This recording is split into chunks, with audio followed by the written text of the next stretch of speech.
Welcome to Coruzant Technologies, home of the Digital Executive Podcast. Welcome to the Digital Executive. Today's guest is Francis Cianfrocca. Francis Cianfrocca founded InsightCyber in 2017 and Bayshore Networks in 2002, two visionary companies in the industrial IoT cybersecurity space. He is the inventor of key technologies marketed by both companies. Francis is a recognized IoT industry visionary and evangelist, trusted by Fortune 100 chief information officers and chief security officers. In his current role as InsightCyber's CEO, he guides technology vision and strategic direction, manages customer and partner relationships, and directs the executive and technical management teams. Well, good afternoon, Francis. Welcome to the show. Thank you, Brian. Great to be with you. Thanks for having me. Absolutely. This is amazing. Another day, another podcast, and another amazing guest. So thank you so much. And you've got quite an interesting background. So we're going to just jump right into these questions, Francis. You've got quite the career in technology, a serial entrepreneur, board member, and now the CEO of InsightCyber. Could you share with our audience the secret to your career growth and what inspires you? There's no real secret, Brian. If you've been in it long enough, you work really, really hard and you keep your promises to people. And that's what I think makes things go. But what inspires me, that's a great question. I love working with great people that are smart and thoughtful and know what they're talking about. They're always wonderful to work with, and they're always wonderful to have as partners. And I love solving big problems. I've got a chief technology officer who says that he's made a career out of changing the way people in different industries really do things. And that's what we love doing. And I think that the business that we're in right now, cybersecurity, is definitely a big problem space that needs some major changes. Absolutely. It's gotten progressively more difficult to try to stay ahead of these bad actors. So I appreciate what you're doing and contributing back to the security ecosystem. So Francis, talk to us about the state of cybersecurity today and why your platform sets you apart from the rest. Well, so with cybersecurity, and of course, it gets a lot of attention in the news, Brian. So I think I really appreciate what your efforts to bring some clarity to it, figure out how people help your listeners figure out what are the real problems, things to be worried about, and what are things that are just either hype or overplayed or just off the mark. It's really, really clear that one of the big problems in cybersecurity that everyone faces and struggles with is not enough people. Just not enough trained experts to get the job done. And you mentioned it yourself. Everybody, it feels like the bad guys are getting ahead and the rest of us, the defenders, are falling behind. And the people problem is part and parcel of the technology. I think we're all using technology that is frankly rather antiquated and needs to be updated with some new approaches. But I'll say the biggest thing, by way of answering your question, the biggest enhancement in the risk profile that we all face as companies, organizations, governments, societies is the growth of attacks on what we call the cyber physical world. All right. Not just computers, not just databases and emails, but physical machines, things like robots that make cars, things like generators that make electricity, right? All the stuff that we encounter in our daily lives and that make modern economies run. They're all connected together now. And it's tens of thousands of different kinds of industrial machines and critical infrastructure. It's all knit together now with computer networks. And the thing about it is that the bad guys are having it's more challenging in some ways to attack those, but it's such a huge target and by far the biggest enhancement to risk. And here's the thing. You look at the way, going back to cybersecurity, because that was your question, and you asked what makes our approach different. You need a completely different approach to protecting the cyber physical world. The world we call the Internet of Things. That's a word people use a lot. Also, when we talk about factories and critical infrastructure, we use the word OT, which means operational technology. And the thing is that machines, they're totally different from computers, and you attack them in different ways. Okay, everyone's heard about malware, and everyone gets the advice: don't click on links in email. That stops phishing attacks. Well, those are attacks against computers. Okay, with machines like robots or IoT devices or lighting switches, they behave very differently. And the way to attack them really is to make them do things that they weren't intended to do. And that's hard to defend against because it doesn't look like misbehavior. It looks normal, but it produces dangerous effects. All right. And that's what we see people doing a lot. And that's the real attack profile. And so what we've done is we've worked out some new ways to solve that problem. Thank you, Francis. I appreciate that. There is a lot to do. It's, you've got machines and you've got people, and there's a balanced blend there. So, Francis, you're obviously leveraging some new and emerging technologies within your tech stack. Is there anything you might be able to share with us today? Oh, absolutely. The big thing that we do, in short, a lot of cybersecurity, most of cybersecurity today is about looking for vulnerabilities, ways that your assets, your computers and your machines are vulnerable to attack, detecting the vulnerabilities, and then maybe doing something to keep them from getting attacked. So in short, people look for vulnerabilities. We don't. We look for behaviors. And that's what makes our approach different. And what I mean by behaviors, as I was saying, machines are different. All right, they do things that computers don't do. And the way that you produce bad effects or impacts against machines is you induce them to do things that are dangerous or inappropriate in their environments, and that requires a lot of recon. All right, and so what we've done is you really need to solve that problem well.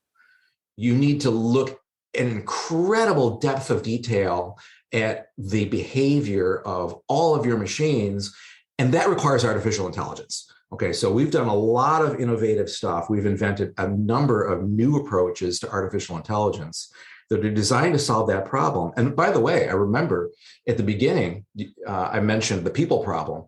All right, if you have really good artificial intelligence, then that solves the people problem because you have much more scale and much more, you can see the whole battle space at once.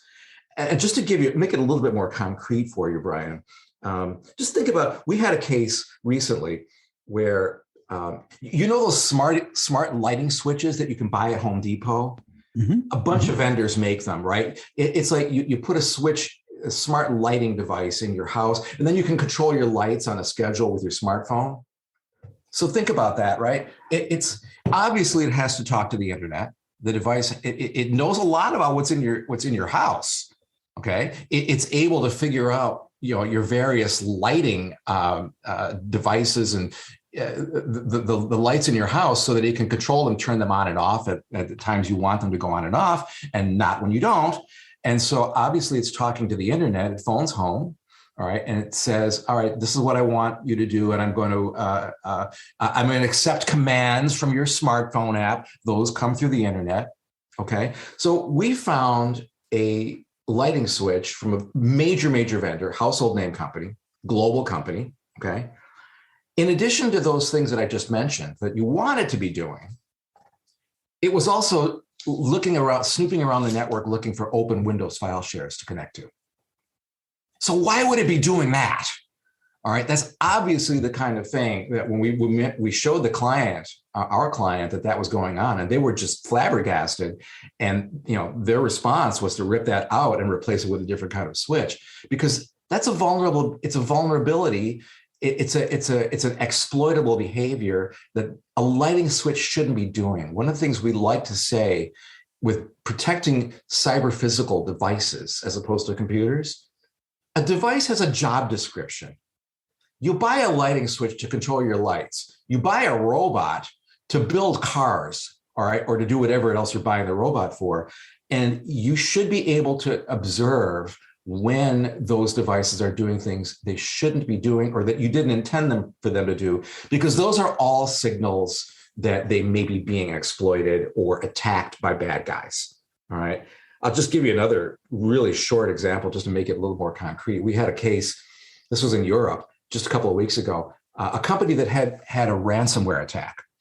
And they came to us and they said, help us figure out how they got in, what they did, what they attacked, and why we're so vulnerable to it. And we found out almost immediately that they had a variety of machines in their network that they didn't think were supposed to be there. One of them turned out to be an electric car charger. You know how you go in front of all the buildings of, the more enlightened companies, there's a car charging station there so you can plug in your Tesla or your Leaf or, your electric vehicle. That's a good thing, right? I mean, we want to encourage green energy, but it happened that this device, this car charger was on the company's network. They had no idea it was there. And it's not because they're bad at security. It's because security in the cyber physical world is just a huge, huge, huge problem. There's much more to look at and much more to control. And that's why an artificial intelligence approach is so important. Thank you. And I appreciate the follow-up with the examples, because that definitely helps people that may not be in the cyberspace understand this a little better. So thank you, Francis. Mm-hmm. And Francis, last question here. Can you share something from your career experience that might be helpful for those looking to grow their career in either tech or entrepreneurship? Oh, that's what a nice question. Thank you. The thing that I've learned over many years, and I've founded 7 companies, the most important thing to do is to trust your team. Okay, and I think everyone has a sense that founders and entrepreneurs often tend to be kind of strange people, right, with strange character flaws. And I think it's really important as a founder. When I work with younger people, I always look for that ability to understand, for self-awareness, right? If a person who wants to found a great company, great team, and change the world, they need to know what their flaws are. And I'll be honest, mine is I'm a control freak, all right? And it took me a long, long time to learn how to, hiring great people is a basic skill, but trusting them is something that you really need to do and it's hard to do for a lot of founders, and you got to work against your basic tendencies. And that's really, really important. And because people don't change the world, teams change the world. Okay. And teams do great things. So and it's easy to say that. And all the advice is going to say, trust your team. It's hard to do, believe it. All right. And the other thing I would say is the hardest, but most important thing in the life of any young company, all right, especially one that's based on technology, it's a lot of fun to invent things. It's hard to do. It's chewy work. You feel a lot of satisfaction when you've invented something new, but you're not a real company until you've lined up the first major set of customers. At that point, everything becomes about scale and execution. All right, but everything is easy. That's the thing I think a lot of people who focus on technology and products aren't aware of. You need to make sure that whatever you build solves a problem that a lot of people have in the same way, so that what you do will scale up and become a major company. And don't worry about capital. Capital is going to be there. The investors are always looking. If you got a good idea, capital will find you. Well, you got to find it, but I'm saying that's not the hard part. And I think for people with good ideas, you're always looking ahead to what are the next big ideas going to be. And I think that, we've talked a bit about artificial intelligence here. Data is going to be really important going forward. And I encourage all young people who are looking to build technology companies, look for ways to do a lot more with data and be more creative about it, because that changes everything. Francis, thank you. That was amazing. I appreciate the gems that you've shared over your career and the several companies that you had founded.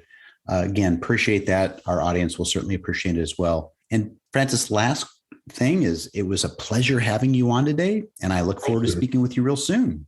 Looking forward to it. Thank you, Brian. Bye for now.